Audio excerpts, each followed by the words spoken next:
So I'm probably gonna ruffle up a few feathers, but I keep hearing people saying, I don't have time to do anything and don't have time to glow up. This is an absolute lie. Stop. I'm working 9 to 5. I'm a mom. I'm trying to get into content creation. I'm a wife. I'm almost 40 years old. I know I don't look it. I still want to feel good. I still want to be productive and feel sexy in my skin. All you need are 3 things. Very simple. We're gonna talk you through these 3 steps that can literally change the way you feel about your life. So if you are sick of waiting for life to slow down before you can start glowing up, this video is for you. So let's get into it. So the first part is realistic time management for chaotic people like myself. So I have to simplify it. So the first one is time blocking. So this is where you're gonna get your little notepad or your calendar app and then put down Monday, you're gonna start time blocking. Morning, you're gonna do the gym, and then you've got school run, drive to work. When are you gonna do this studying? You're gonna pick up your kids, you're gonna cook dinner, and then you're gonna do some quality time and all that. Just put everything down. You don't need to map out everything by the second because that's just crazy.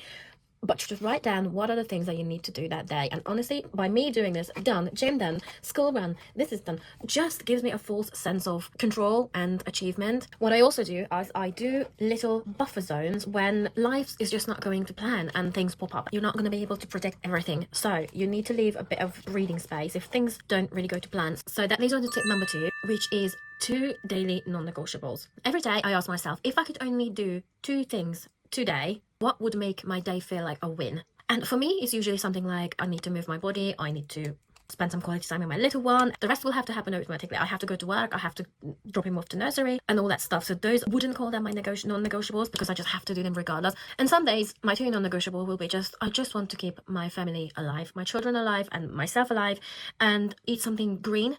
That's it.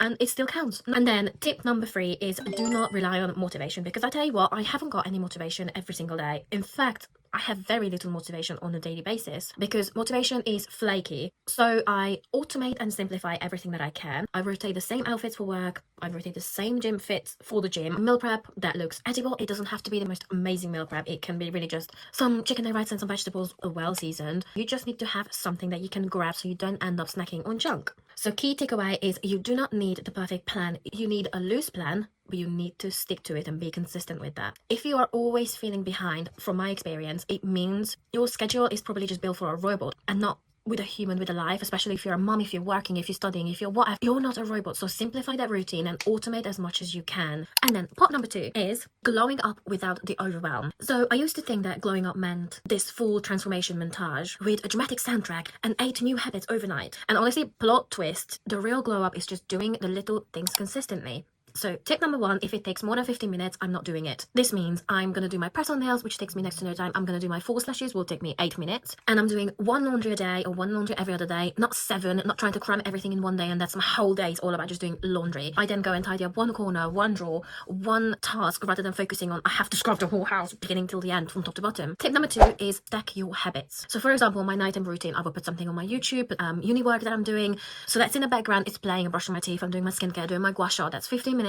And whilst I'm having my coffee in peace and quiet, I'm always going through my little to-do list. Just quickly, just to recap, going on my walking pad or my treadmill, I would be reading a book or doing some studying, replying to some emails. Tip number 3 is what I slightly covered already, which is tracking your win. So you can do 2 things. You've got a notepad or use an app or your calendar, whatever. You need to use some form of habit tracker. And it's not because I'm a type A person, because I am not. It's because my brain forgets that I've done anything good unless it's written down. A checkbox or a note to say, I didn't spiral today, I ate my vegetables, I didn't murder my family, and I moved my body. So you're welcome.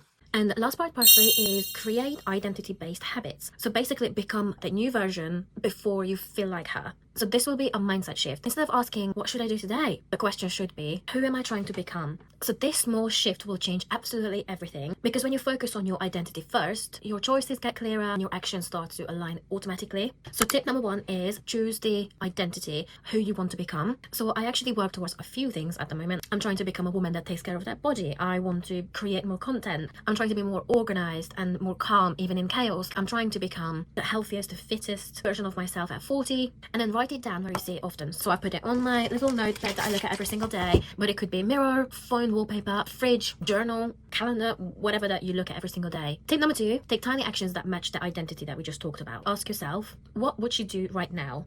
And then just go and do it, even if it's just for 2 minutes. So for example, a glowed up version of me drinks water, not drinking any fizzy drinks. A content creator me would be going and film a video for 2 minutes. Fit version of me goes to the gym, stretches, look after her body. Organized me sets a 15-minute timer and tidies up a corner or as much as I can within that 15 minutes. And then last, tip number 3 is build proof, not perfection. The more small wins that you stack, the more your brain will believe that you're actually becoming that person. Did you show up even if it was a bit messy? Yes, that's proof. Did you post that video on TikTok even you got 50 views? That's proof. Doesn't matter. Did you read that book that you wanted? That's proof. So forget the perfect streaks and focus on building identity evidence, which are basically just tiny receipts that says I am already becoming her. So yeah, it's a lot to unpack, but you just need 3 simple steps. If you're a busy girly who's trying to glow up between school runs, uni work, Zoom calls or study modules, and then you have your 2 a.m. existential spirals, then you are my people. If you want more realistic tips and tiny wins and chaotic but kind encouragement, then please subscribe, because honestly, we are not perfect, but we are showing up. So save this video for the next time when you feel in a slump, when you're about to say, I don't feel like it. Just ask, what would she do? Don't forget to drop in the comments the identity that you're stepping into, because I really want to hype it up. Bye!